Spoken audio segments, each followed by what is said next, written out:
जय हिंद दोस्तों, स्वागत है आपका फिर से हमारी एक न्यू एजुकेशनल वीडियो में, जिसमें आज आपके लिए लेकर आए हैं हम कक्षा 9वीं हिंदी के कुछ महत्वपूर्ण ऑब्जेक्टिव क्वेश्चन जो आने वाली बोर्ड परीक्षा के लिए इंपॉर्टेंट है। सो वीडियो को फुल वॉच कीजिएगा एंड वीडियो को लाइक जरूर कीजिएगा। चलते हैं पहले क्वेश्चन की ओर। पहला क्वेश्चन है, जानवरों से सबसे बुद्धिमान समझा जाने वाला प्राणी कौन सा है? जो जानवरों में सबसे ज़्यादा बुद्धिमान समझा जाने वाला प्राणी कौन सा होता है? तो जो जानवरों में सबसे ज़्यादा बुद्धिमान समझा जाने वाला प्राणी होता है गधा। ये दोस्तों, सबसे ज़्यादा जो समझदार प्राणी होता है वो गधा होता है। कुत्ता, बैल, हाथी वगैरह नहीं होते हैं। और इस चलते हैं अगले क्वेश्चन की। अगला क्वेश्चन, ऋषि मुनियों के गुण किस में पहुंच गए हैं?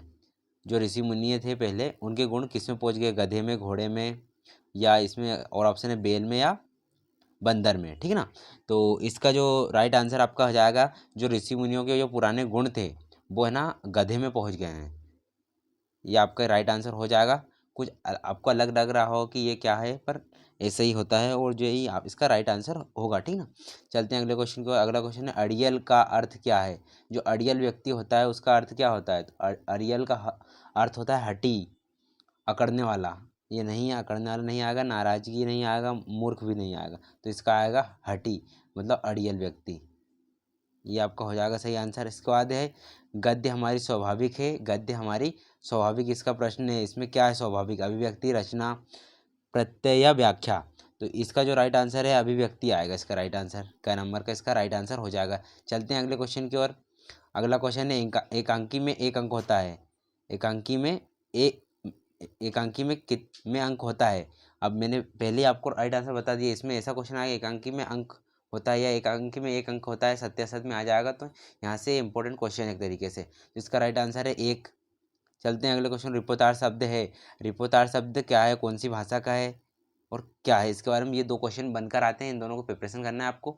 एंड इसका राइट आंसर आपको बताते हैं, ये एक फ्रांसीसी भाषा का शब्द है। ठीक ना। इटालियन नहीं है, ग्रीक नहीं है, अंग्रेजी भाषा नहीं है। जो फ्रांसीसी भाषा होती है उसमें रिपोर्टार्ज का यूज़ किया गया है शब्द का।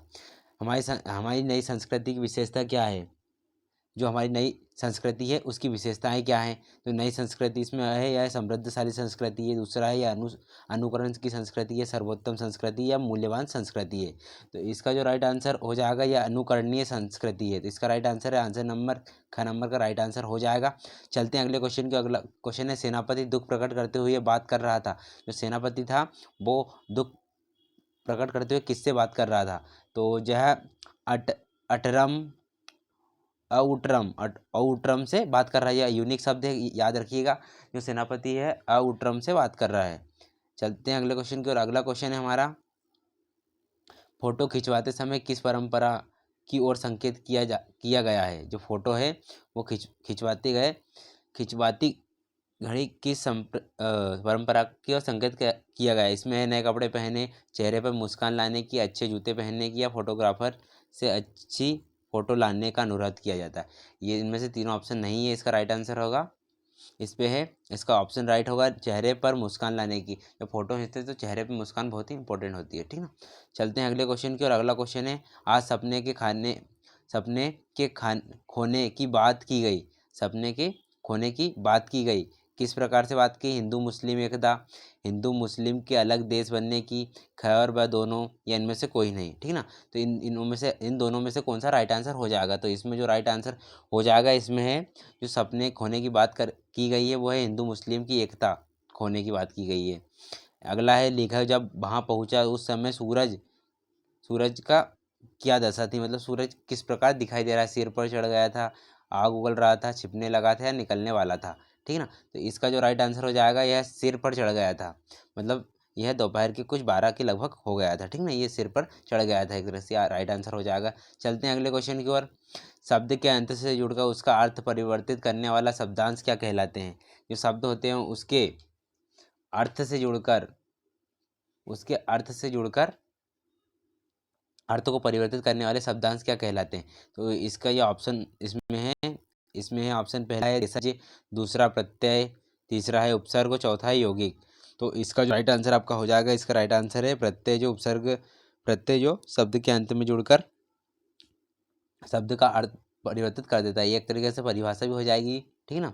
एंड अगला है, वर्णों के सार्थक योग को कहते हैं। जो वर्णों के सार्थक योग होते हैं उन्हें क्या कहते हैं? वर्ण कहते हैं, प्रत्यय कहते हैं, शब्द कहते हैं, या निपात कहते हैं, ठीक है ना। तो इसका जो राइट आंसर आपका आ जाएगा, इसे इसे कहते हैं शब्दों वर्णों के सार्थक योग किसे कहते हैं, तो इसे कहते हैं शब्दों को वर्णों के सार्थक योग कहते हैं। इसका राइट आंसर हो जाएगा। अगला है जो पढ़ा लिखा ना हो उसे क्या कहेंगे। जो पढ़ा लिखा व्यक्ति नहीं होगा उसे क्या कहेंगे, पढ़ाकू तो बिल्कुल नहीं बोल सकते, और इसका वाचाल भी नहीं बोल सकते, बुद्धिमान नहीं बोल सकते। पढ़ा लिखा हुआ व्यक्ति को हम, जो नहीं पढ़ा लिखा होगा उसे अनपढ़ बोल सकते हैं। बुद्धिमान मान सकते हैं बाकी, पर जो पढ़ा लिखा ना हो उसे अनपढ़ ही बोलेंगे। अगला है मुंह की खाना का अर्थ क्या है। मुंह की खाना का अर्थ क्या है, हार मान जाना, घर जाना, घूमना या भागना, ठीक ना। तो इसका जो राइट आंसर है इसका है हार मान जाना। तो इसका राइट आंसर है ऑप्शन नंबर ए, जो हार मान जाना, इसका राइट आंसर हो जाएगा। इसके बाद है कमल का पर्यायवाची क्या है। कमल का पर्यायवाची क्या है, पंकज, तत्सम, बादल या फूल। तो जो कमल है इसका पर्यायवाची पंकज हो जाएगा। ये आपके कुछ मोस्ट इंपॉर्टेंट ऑब्जेक्टिव क्वेश्चन थे जो आने वाली बोर्ड एग्जाम के लिए इम्पोर्टेंट है। तो मिलते हैं इसी प्रकार की न्यू एजुकेशनल वीडियो में, तब तक के लिए जय हिंद जय भारत। चैनल पर ना हो चैनल को सब्सक्राइब जरूर कीजिएगा एंड बेल आइकन को ऑल पे सेट जरूर कीजिएगा।